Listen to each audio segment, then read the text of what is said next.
C'était l'anniversaire de Donovan, et au bout de quelques heures avec les invités qui restaient, on commençait à s'ennuyer. On avait déjà passé toutes les étapes d'une fête d'anniversaire classique. Donovan avait même ouvert ses cadeaux. Il avait reçu la nouvelle console de jeu qu'il voulait, un nouveau téléphone et plein d'autres choses. C'est à ce moment-là que j'ai eu l'idée brillante de jouer à Action ou Vérité. James et moi savions pourquoi je voulais jouer à ce jeu. On espérait secrètement qu'à un moment, l'un d'entre nous allait être défié d'embrasser Abigail, la fille la plus belle de notre classe, ou sa copine Amber. Nous nous sommes installés dans le salon autour d'une bouteille de bière vide. Il y avait moi, James, Abigail, Amber, Trish qui est l'intello de la classe, et pour finir Donovan. Comme c'était Donovan qui fêtait son anniversaire, on a eu le droit de tourner la bouteille en premier, et c'est tombé sur lui-même.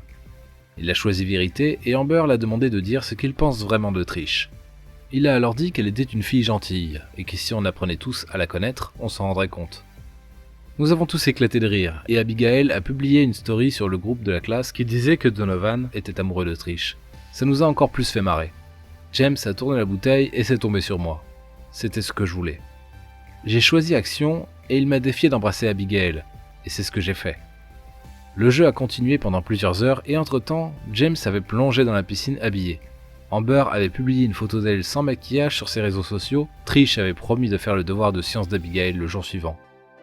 La mère de Trish fut la première à venir la chercher. Il était environ 22 heures. Nous avons alors décidé de continuer le jeu le lendemain. C'était devenu vraiment marrant. On se lançait des défis en classe, mais aussi dans la cour de l'école. Après avoir vu notre devoir de sciences, j'ai décidé de défier Trish et de la forcer à faire mes devoirs aussi. L'occasion m'a été donnée à la sortie des cours. Il était 17h30 et le soleil commençait à se coucher. Nous étions 5 ce jour-là. Amber, Abigail, James, Trish et moi. Nous rentrions à pied et une fois devant la forêt, je me suis arrêté et j'ai demandé à Trish Action ou Vérité. Elle a choisi Action. Je l'ai alors défié d'entrer le plus loin possible dans la forêt et d'y jeter des ordures avant de revenir. Je pensais qu'elle n'allait pas le faire. Trish est une protectrice de la nature. En fait, j'espérais qu'elle refuserait. Comme ça, en guise de gage, elle allait devoir faire le devoir à ma place. La forêt n'était pas très grande, mais elle était très dense, et surtout dangereuse à cause des fréquentes érosions qui s'y produisent. Nous n'avons pas le droit d'y aller, et d'ailleurs, il y a des pancartes et une chaîne qui parlent l'entrée. Trish s'est avancée, a enjambé la chaîne et est passée de l'autre côté. Elle s'est tournée vers nous et Abigail a sorti son portable pour filmer. Elle s'est avancée vers la forêt avant de revenir vers nous. J'étais content. Je voyais déjà mon devoir fait. Mais Trish s'est avancée et a déposé son cartable à nos pieds. Elle a sorti un bout de papier de la poche extérieure de son sac et elle est repartie.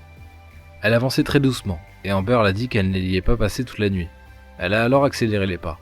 Elle était peut-être à 500 mètres de nous lorsque ça s'est produit. Nous avons entendu un cri et des bruits de chute. J'ai entendu alors quelqu'un crier « Courez !» et nous avons fui à toutes jambes. Non pas pour aider Trish, mais pour nous éloigner le plus possible de cet endroit. Après avoir couru je ne sais plus quelle distance, nous nous sommes arrêtés. J'avais un point de côté et les filles parlaient à peine. C'est James qui a pris la parole en premier. « On n'a jamais été à cet endroit, c'est compris ? On ne sait pas où est Trish et on ne l'a pas vue depuis ce matin. » Les filles avaient l'air surprises, mais aucune d'elles n'arrivait à placer un mot. J'ai alors pris la parole. « Tu es fou ou quoi ?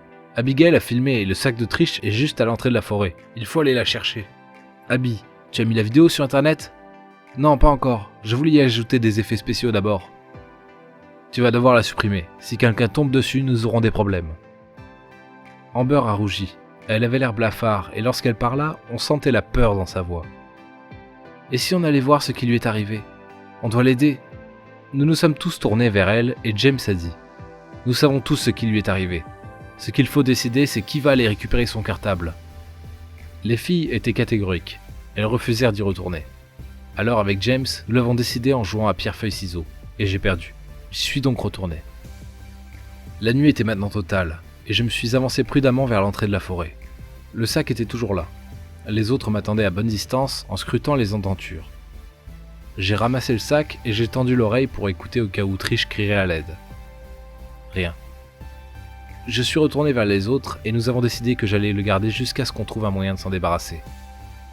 Je n'ai pas pu dormir cette nuit-là. Je ne sais pas si c'était la peur ou autre chose, mais j'avais comme une boule au ventre. Le lendemain, en allant au cours, il y avait des photos de Trish placardées partout dans la ville. Ses parents sont venus à l'école pour chercher des informations. Des policiers nous ont interrogés, mais personne n'a dit la vérité. Les recherches n'ont rien donné, et je sais pourquoi. Le soir de l'accident, il y a eu une grosse pluie. Alors si Trish est dans un ravin, elle doit être ensevelie en ce moment. J'ai gardé le sac pendant une semaine, le temps que les choses se tassent, et avec les 3 autres, nous l'avons jeté dans la rivière. Amber disait que ça allait effacer nos empreintes. Nous sommes désormais liés par un secret que nous avons juré de ne jamais révéler. Après 2 mois de recherche, une veillée à la mémoire de Trish avait été organisée dans le gymnase de l'école. C'était étrange de savoir la vérité et de ne pas pouvoir le dire. Je ne sais pas comment les autres le vivent, mais moi je ne dors plus la nuit. J'entends sa voix lorsque je ferme les yeux et j'en peux plus. Je crois que je vais appeler le numéro d'urgence de la police et leur dire où se trouve Trish. Je sais qu'on se l'était promis, mais je ne peux plus vivre comme ça. Alors Amber, Abigail et James, si jamais vous tombez sur cette lettre, sachez que je suis désolé. Et toi aussi Trish, je suis vraiment désolé. À la base, on voulait juste s'amuser.